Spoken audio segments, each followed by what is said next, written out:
Assalamualaikum warahmatullahi wabarakatuh. Kami dari kelompok 7 akan mempresentasikan PowerPoint yang telah kelompok kami buat dengan judul Analisis Komoditas Kelapa di Kabupaten Minahasa pada mata kuliah Agribisnis Pangan dan Non-Pangan. Sebelumnya, izinkan saya memperkenalkan anggota kelompok kami, yaitu yang pertama Dia Ayuni NIM 04, yang kedua Muhammad Habibisan Hadi NIM 34, yaitu saya sendiri, yang ketiga Luluk Thayyibah NIM 67, dan yang keempat yaitu Husnatul Khomsah NIM 103. Baik, langsung saja kita ke pembahasan yang pertama.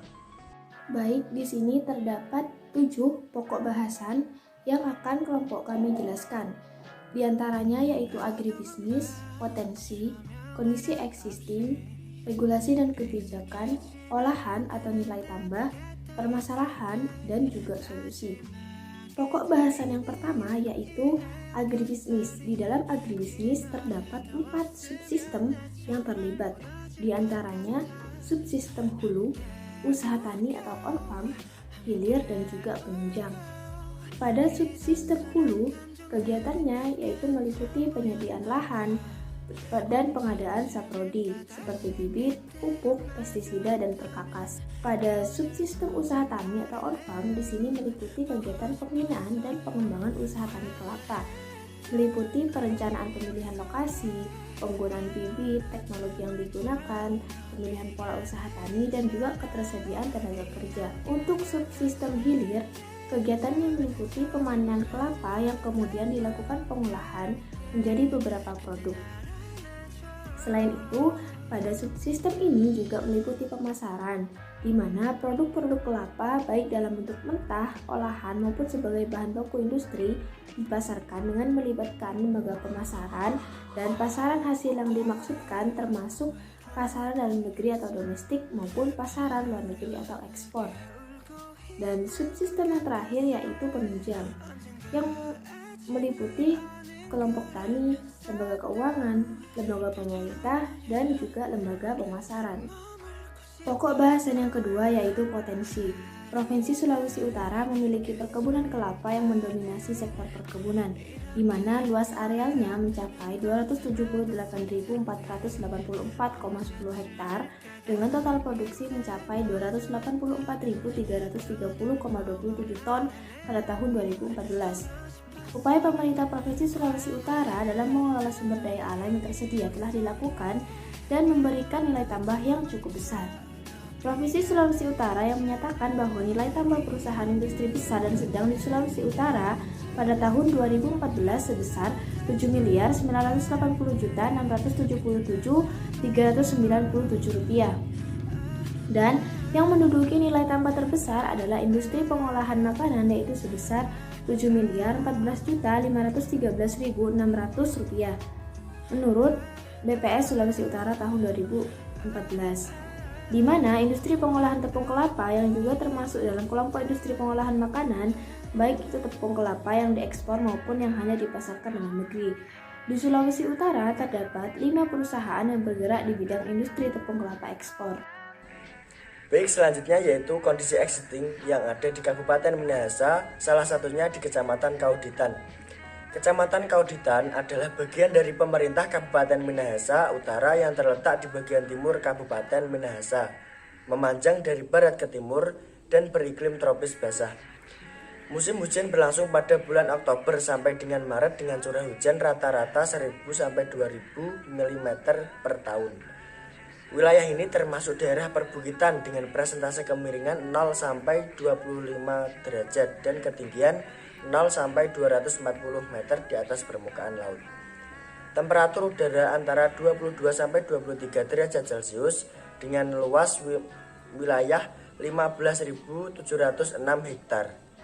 Data demografis Kecamatan Kauditan menunjukkan pada tahun 2013 memiliki jumlah penduduk sebanyak 25.763 jiwa yang terdiri dari laki-laki 12.998 jiwa, sedangkan perempuan terdiri dari 12.765 jiwa.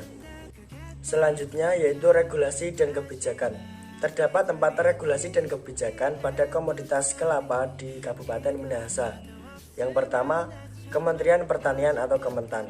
Kementan menerbitkan keputusan Menteri Pertanian nomor 472/KPTS/RC/040/6/2018 tentang lokasi kawasan pertanian nasional yang menetapkan kawasan pengembangan kelapa nasional di 18 provinsi yang didetailkan menjadi 40 kabupaten yang dibagi berdasarkan kawasan prioritas.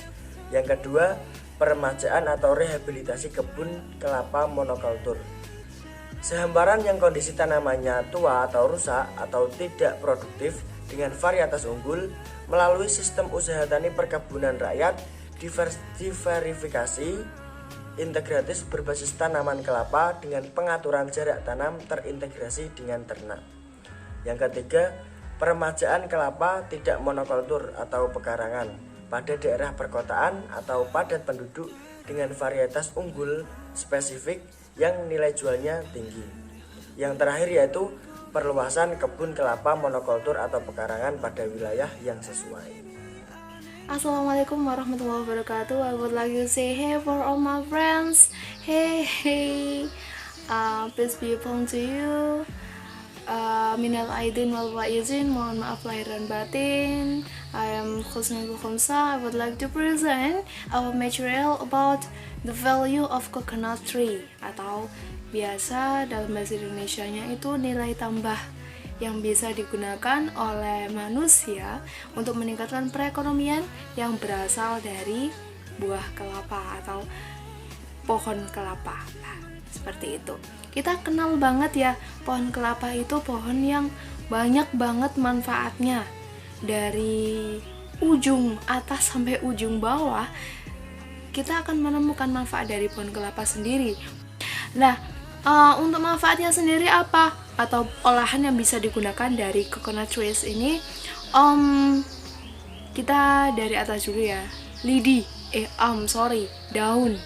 Daun itu kalau dia masih muda, dia bisa digunakan sebagai bungkusnya ketupat atau biasa kita kenal sebagai janur. Janur itu digunakan sebagai bungkus ketupat, bungkus ya seperti itulah. Bisa juga digunakan sebagai mainan anak-anak, tahu kan? Mainan zaman dulu. Itu. Terus kalau sudah tua biasanya itu diambil tengahnya itu loh, tengah set. Nah itu lidinya nantinya digunakan sebagai sapu lidi. Kita pastikan cewek-cewek terutama yang pernah menyapu dengan sapu lidi ya. Nah itu dari pohon kelapa ya. Bahkan ada juga zaman dulu tuh orang menggunakan daun kelapa sebagai atap ya. Terus kita beralih ke batang kelapa. Batang kelapa di sini kalau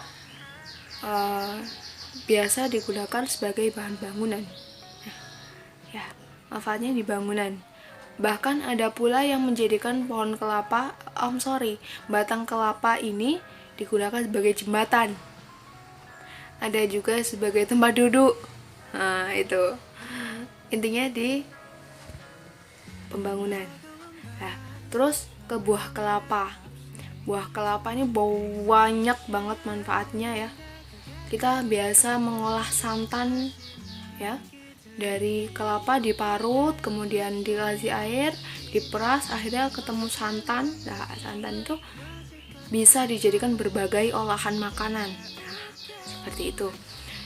Terus ada lagi bisa digunakan sebagai tepung kelapa. Nah, tepung kelapa ini bisa digunakan untuk berbagai macam jajanan ya. Jajanan banyak banget yang berasal dari tepung kelapa. Contohnya kalau di daerah saya itu lentre, namanya seperti itu. Terus bisa dijadikan sebagai minyak kelapa ya. Minyak goreng atau minyak kelapa lah itu caranya direbus dulu. Nah, seperti itu sampai menghasilkan minyak. Biasanya kalau kelapanya banyak itu itu direbus itu dalam bentuk santan kalau nggak salah, setahu saya seperti itu ya. Terus ada juga virgin coconut oil. Sama sih, mirip-mirip lah ya. Oke, terima kasih. Selanjutnya pokok pembahasan selanjutnya yaitu mengenai permasalahan. Permasalahan pokok yang dihadapi dalam pengembangan komoditas kelapa di Sulawesi Utara dan Kabupaten Minahasa Selatan khususnya adalah harga jual di tingkat petani yang masih rendah. Permasalahan lainnya yakni rendahnya produksi kelapa, lambatnya program peremajaan, terbatasnya varietas unggul, adanya serangan hama dan penyakit, terbatasnya dukungan pendanaan dan tingginya konersi lahan pertanian. Dari pokok permasalahan harga jual di tingkat petani yang masih rendah, hal ini disebabkan oleh konsumsi kopra di pasar internasional dikelompokkan ke sektor industri atau bahan baku karena tidak dapat dikonsumsi langsung tetapi harus diubah menjadi crude coconut oil, kemudian diubah lagi menjadi minyak goreng. Bahan baku oleokimia untuk pembuatan sabun, kosmetik, dan lain-lain. Selanjutnya yaitu solusi yang dapat diberikan yaitu bisa berupa peningkatan produksi kelapa, bisa dilakukan dengan pengembangan teknologi dari hulu sampai hilir yang dibantu dengan produksi massal benih kelapa unggul. Dan mengenai optimalisasi budidaya bisa dilakukan dengan penyuluhan terkait permasalahan-permasalahan yang ada. Intinya yaitu kemitraan multi pihak atau KMP adalah solusi atas permasalahan produksi dan hilirisasi komoditas kelapa di Sulawesi Utara umumnya dan Kabupaten Minahasa Selatan khususnya. Sekian presentasi dari kelompok kami, kurang lebihnya kami mohon maaf yang sebesar-besarnya. Terima kasih. Wabillahi taufiq wal hidayah wa firridha wal inayah. Assalamualaikum warahmatullahi wabarakatuh.